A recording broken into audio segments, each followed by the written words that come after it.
Hello, everybody. Thanks for joining me. I hope you had a great weekend. It's good to have you here. Let's get going. There's a few things I want to talk about here. It's a Monday morning here in Alabama, and I want to continue a thought that I covered in my last video. I was talking about this war of words, if you will, between Donald Trump and Dmitry Medvedev, who was the past president of Russia. A lot of people feel like he kind of does the dirty work for Putin at times. He is I wouldn't say unrestrained, but he's not nearly as restrained as Putin is, who shows tremendous poise and restraint, I would say. But you can go back and watch that video if you want, or you may be aware, you're probably aware, that Medvedev and Trump got into this shouting match, if you will, on social media. Trump continued to insult, as is his custom, Putin and Russia and what have you, for everything that's going on over there in the war and what have you. And Medvedev shot back with his I guess you'd say tweet. It was something on social media. I don't know where he is. And Trump replied on his social media platform, which is Truth Social, which he has banned in Russia. Figure that one out. So I don't want to get into the content because I covered that in the last video. But it's just curious to me how the master troll has been out-trolled. Trump trolls people all the time, as you know, on social media. I mean, you name it. You name the person. He is not shy at all about offering his series of insults and what have you to whoever. But he got out-trolled over the weekend by Dmitry Medvedev. That's exactly what happened. And from where I sit, I believe it angered Trump so much that he responded, first of all, with a post on Truth Social, but he didn't stop there. He said in that post what he was going to do, and apparently he did it, which was he repositioned 2 nuclear submarines into some region that is closer to Russia. Now, this is, to me, utter insanity. You know, Putin is not doing what Donald Trump thinks he should be doing. He is not kowtowing to Trump, no matter what Trump says. No matter if Trump says, you've got to meet my deadline of 50 days and now it's 12 days or 10 days or whatever, or I'm going to slap all these sanctions on you. So you're going to have to just get in line like everybody else, Mr. Putin, and do exactly as I say or else. To which, as I said in that last video, Putin is no doubt saying, or else what? I'm not doing what you say. You're not my boss. We are conducting ourselves the way that we are conducting ourselves, and we don't take orders from Donald Trump. It's as simple as that.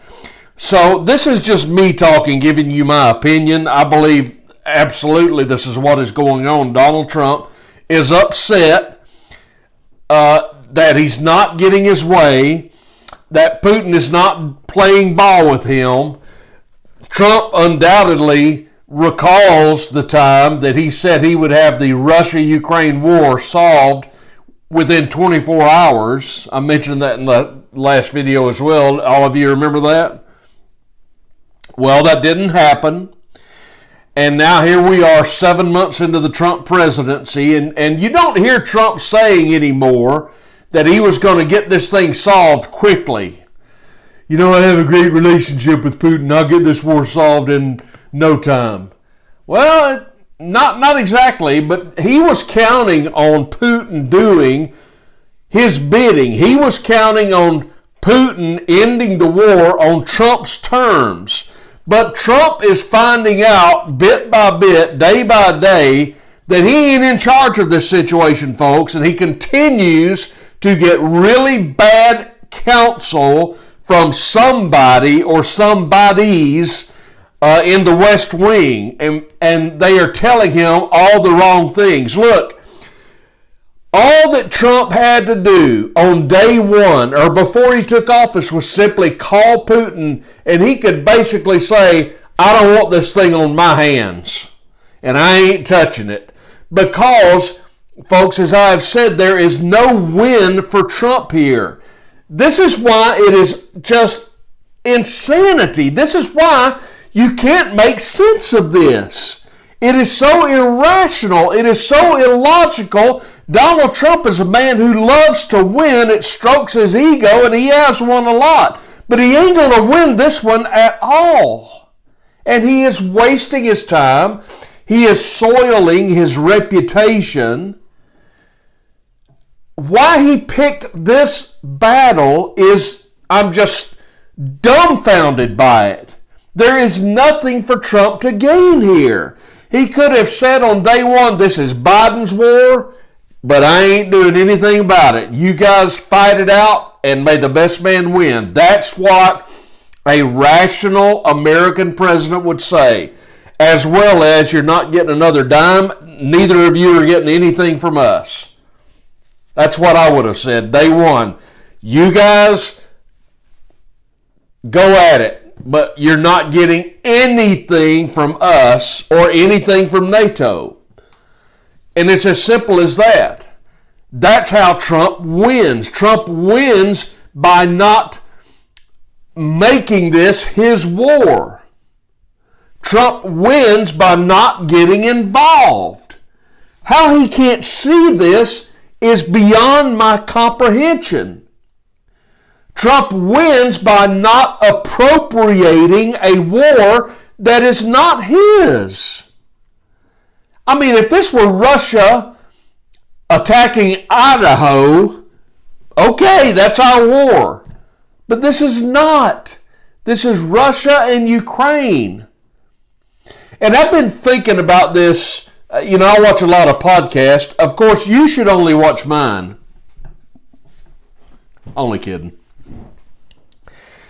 And the guys, I watch the Duran and I watch several others. And to be honest with you, I cannot remember who alluded to this, but somebody had commented on one of these podcasters I was watching over the weekend that they feel like Trump may actually, to some degree, be going mad. And that kind of got me to thinking. Because I can't come up with a reason, folks. I don't know why he's acting this way. It's not, as I said, it's not rational. It's not logical. This behavior is just, it makes no sense. Is it possible that he is going mad before our eyes? I don't really think so, but you got to at least consider it. I mean, it's not unprecedented. This behavior is just, you just can't explain. It's inexplicable. This is not unprecedented. We hear talking Shakespeare about King Lear was a little mad, perhaps. Who else? King George III was said to be mad for whatever reason. Maybe because people wouldn't do his bidding. Or anybody that dared to disagree with him was seen as a traitor. Maybe he felt that way. They even made a movie in Hollywood, 20 years or so ago, The Madness of King George III. You see this from time to time in people that have positions of great power. There is a biblical account in the Gospels about Herod Antipas, King Herod, who was having a party. It's basically an orgy if you want to get right down to it. There's a lot of drinking and a lot of dancing. And Herod Antipas had a daughter, actually it was his stepdaughter, her name was Salome, S-A-L-O-M-E, Salome. And Salome came before the gathering, the court there, which was just an orgy. It was just debauchery with drunkenness and sexual deviancy and all of that. Does this sound familiar, by the way? And she danced before all the dignitaries. It was a party held ostensibly to honor all of his military personnel. But this account is in the scriptures, in the Gospels. And she pleased all of the guests with her dancing, Salome did. And Herod Antipas, in not one of his more lucid moments, undoubtedly said to her, "Ask me for anything, and I swear an oath that I will give you anything you ask for, up to half of my kingdom." Maybe he was drunk when he said it, but he said it. And Salome goes back to her mother, whose name was Herodias, and she said, "King Herod, my stepfather, has said I can have anything that I want, up to half of his kingdom. What should I ask for?" And his mother said, "Ask him for the head of John the Baptist." You remember this story? She goes back and tells the king she wants the head of John the Baptist, and it grieved the king because he didn't consider John the Baptist a bad fellow, which he wasn't.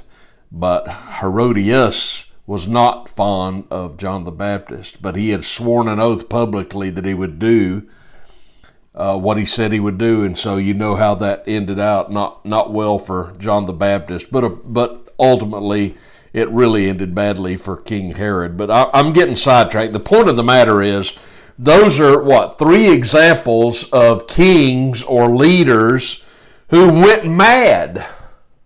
Now, why did they go mad? Were they just drunk with power? I mean, I don't know, folks. I'm reaching for answers here. I'm trying to give you some answers, but I don't have any because Trump's behavior is just inexplicable. He's upset by what Medvedev said, and how does he respond? By repositioning 2 nuclear submarines closer to Russia. What the hell is wrong with you, man? What are you thinking? Do you realize, does it make any sense that we would provoke Russia anymore, this time with nukes? It wasn't this bad under Biden, folks. I'm sorry, but it wasn't. Not Joe Biden did this. Biden also didn't attack Iran. And though I disagree with how he did it, of course, he did get us out of Afghanistan, which needed to happen. But this is deploying nuclear submarines. This is sheer madness.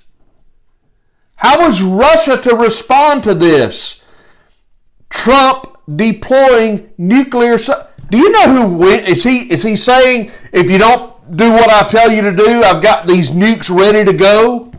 He was even talking the other day about nuclear war with Russia. Folks, this is insanity. It is madness.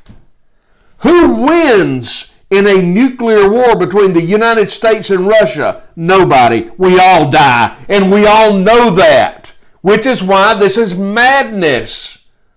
Medvedev didn't do anything wrong. He was responding to an earlier insult by Trump. And Trump responds by saying, well, by God, I'll show you. Move those nuclear subs over closer to Russia, because he just insulted me. A mad king and nukes is not a good match. I again tell you, I cannot tell you how upset and how disappointed I am lately with Donald Trump. Because while, again, he has done some good things, and I give him credit for that, but folks, it's behavior like this that is just absolutely, it's just maddening. It's just maddening. Now, I want to transition into Candace Owens. I don't know how many of you know Candace Owens, and for those of you that know Candace Owens, I don't know what you think of Candace Owens. I'm still kind of wrestling with it myself, but Tucker Carlson interviewed her over the weekend. It was a wide-ranging 2.5-hour interview. I watched it. I thought it was a good interview.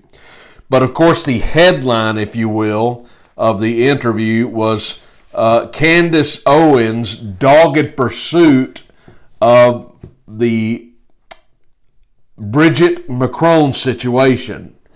As you know, Bridget Macron, Candace Owens maintains, is a man. Not a woman, a man. And she is digging into this thing, and she has latched onto it for all it's worth, to the degree that she claims Donald Trump personally called her and in so many words asked her to kind of back off of her reporting about Brigitte Macron.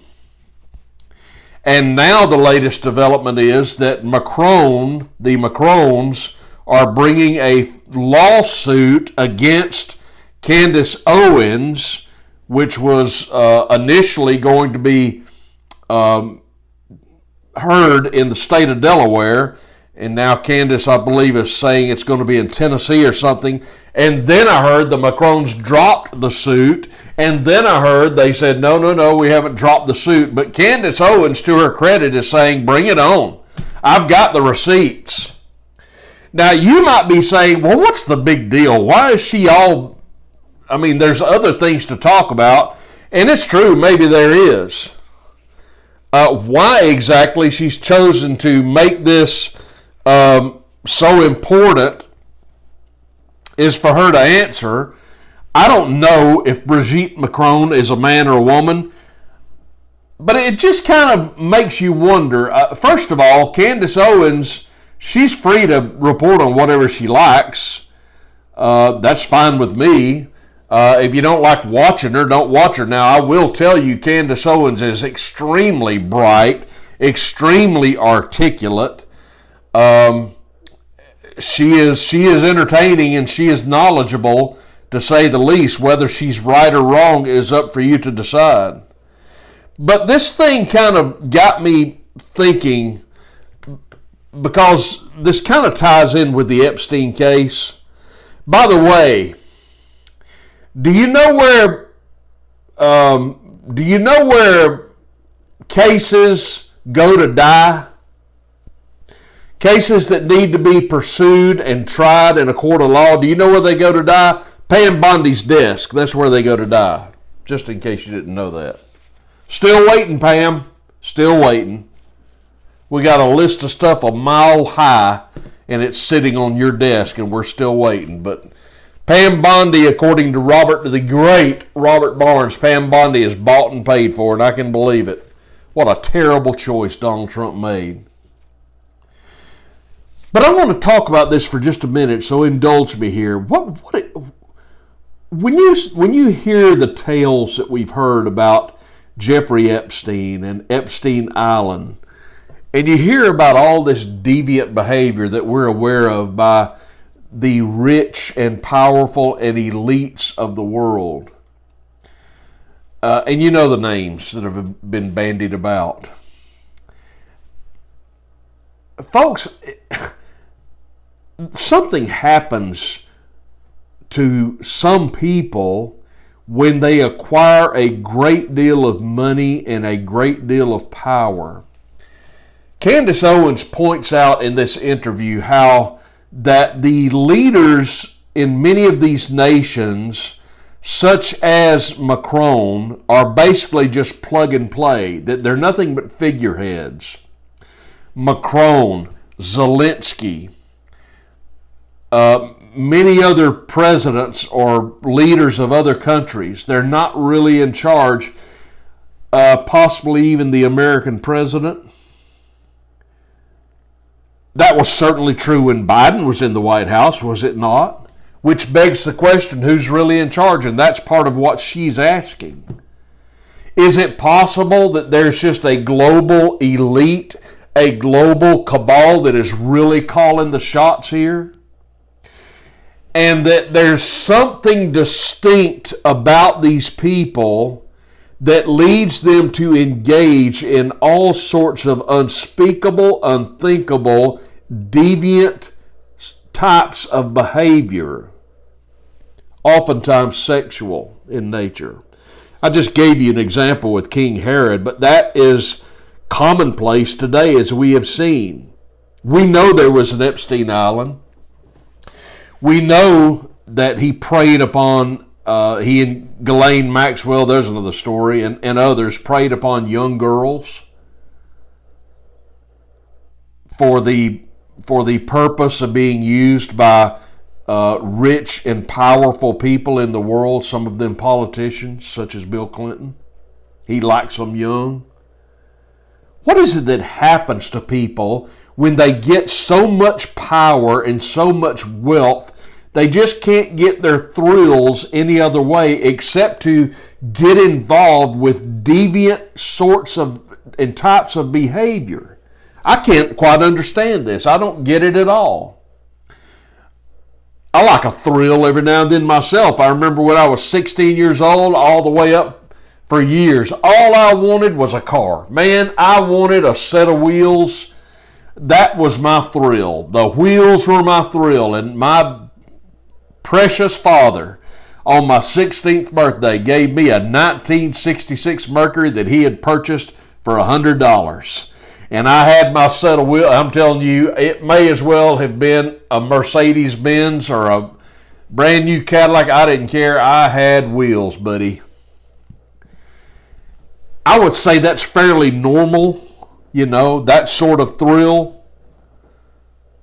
There have been some others, but none of them criminal in nature or deviant in nature. But it just seems to me that some people that acquire massive sums of wealth and massive amounts of power just can't get their thrills. They could go out today and buy a brand new Gulfstream jet or go buy a mansion in the Greek islands overlooking the sea, the Mediterranean, or they don't lack for money. They can have anything they want with just the snap of a finger. Buying a new vehicle for them is like buying a pack of gum, and it doesn't give them a thrill anymore. And so what do? They turn to deviant behavior for their thrill. I don't get this. And I'm just saying that the Macrones strike me as people like this. And I think that Candace Owens might be unearthing something here. Whatever the case, however you feel about her, you're entitled to. But she's asking questions, and as far as I'm concerned, rock on, sister. I got no problem with that. All right, I want to cover one more thing before we go. Pastor Chuck Baldwin, who is an evangelical Christian, delivered a sermon. I've talked about him lately with regard to the false doctrine of Christian Zionism. There is no such thing, of course. But this was the title of his sermon from yesterday, of which I want to share a couple of excerpts with you. The title of his sermon was "The False Doctrine of Christian Zionism is Starting to Fall Apart. Thank God for that." Now, Pastor Chuck Baldwin is an evangelical Christian in Florida. He is extremely eloquent and very bright. And he talks a lot about the duplicitous nature or the duplicitous thinking of people who claim to be Christians who support Christian Zionism, this made-up thing in Israel, and they still remain convinced that Israel is God's chosen nation and the Jews are God's chosen people, despite the treatment that Christians and Muslims get at the hands of these Zionists. Now, this is what Pastor Baldwin said in his sermon yesterday. I want to share two quotes from you, so bear with me if you will. He said this: "I'm sorry," and I quote, "I'm sorry, Mr. Trump. I'm sick and tired of hearing you say how many people are being killed in Ukraine And we all know that a lot of people are being killed in Ukraine. And you keep talking about all the people that are being killed in Ukraine. I have not yet heard you say once anything about the people that are being killed in Gaza, unquote. And he's exactly right. What we have in Gaza by the Zionists in Israel, such as Netanyahu, who, of course, last week or the week before, attacked the IDF, attacked a Catholic church in Israel. Did you hear about that? And evangelical Christians in America, they just can't find their voice. Apparently, this is okay for them. They continue to kill Christians and Muslims, and there's still plenty of American people who identify as evangelical Christians who they just like Mike Johnson, for God's sakes, who just have blinders on. Apparently it's okay that their brethren are being slaughtered in Gaza, but they're cool with it. It's okay because, the Jews are God's special people. His second quote reads thusly, quote, people by the... This is sobering. If you are an evangelical Christian and your pastor or your religious gathering, your church, preaches this nonsense of Christian Zionism and all these things I just mentioned about Israel, it's time for you to find the door, because you're not getting taught Christian theology. I'll tell you that right now. You're getting taught Schofield theology, but not Christian theology. And I've got an evangelical pastor here, and I used to be an evangelical myself, so I know what I'm talking about. But I have an evangelical pastor here who, like many, are finally waking up to this false doctrine of Christian Zionism. And this is the second thing that I want to quote for you. Quote, people by the thousands are leaving evangelical churches. More than at any time in our nation's history, they are sick and tired of their evangelical pastors and churches supporting genocide against the Palestinian people. They're sick of it. Their support for the bloodshed and the Holocaust, the genocide, the ethnic cleansing in Palestine by the Israelis is driving men of conscience away from the evangelical churches, and they're saying to themselves, if that's Christianity, I don't want anything to do with it, unquote. And he is exactly right, folks. You can't say you're a Christian and stand there and watch this nation that you say is God's chosen land absolutely obliterate another group of people, many of them who are your Christian brethren, and just stand by idly like the Pharisee who saw the leper in the ditch and just passed by. He just didn't see him, It's none of my business. Netanyahu is killing my brethren in Gaza, but nothing I can say about it. By the way, Pastor Baldwin also says that it is the Epstein case that is creating cracks in the lie of Christian Zionism. And that is because he maintains, as do I, that there's, let's just say, a lot of Israeli involvement in the Epstein Island debacle. Okay, that's what's on my mind this Monday morning. Do me a big favor and like this video if you would. I would appreciate that. Subscribe to the channel. Let me hear your comments down below. I always love to hear what you have to say. Thanks for joining me there. What do you think about the new channel name, by the way? Tim Van Gogh. Not Vincent, Tim. I'll talk to you soon.